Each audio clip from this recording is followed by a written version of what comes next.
Sen gedenden sonra geceler değişti.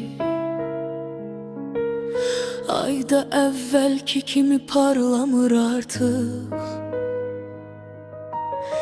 Şəkillərin qalıb soyuq divarlarda, mən isə xatirələrdə ilişib qaldım.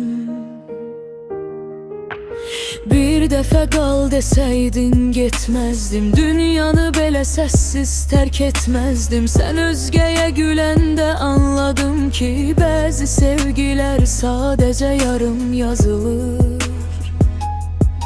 Sessiz qalıb bu ev, adın dolur hər yerə. Gedən sən oldun, ağrısı mənə qaldı.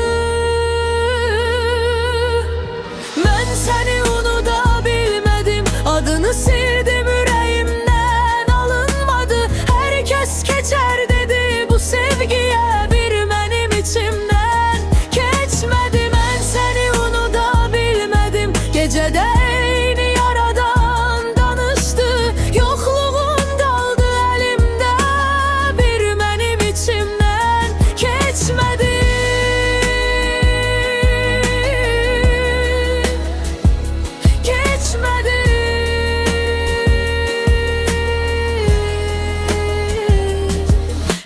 gecələrdə səsini dinləyirəm, yoxsan amma hər yerdə sən.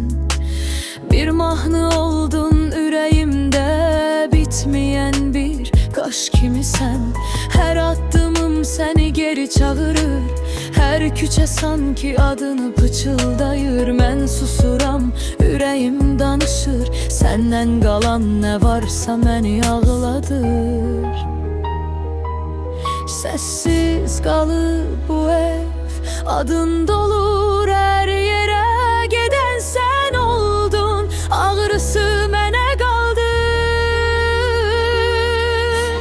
Mən səni unuda bilmədim, adını sildim ürəyimdən, alınmadı.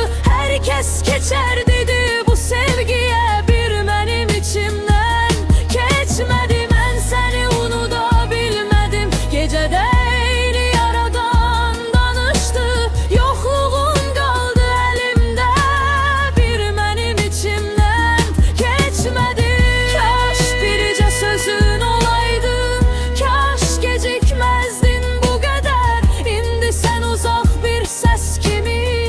mənə hələ də yaxın gəlirsən.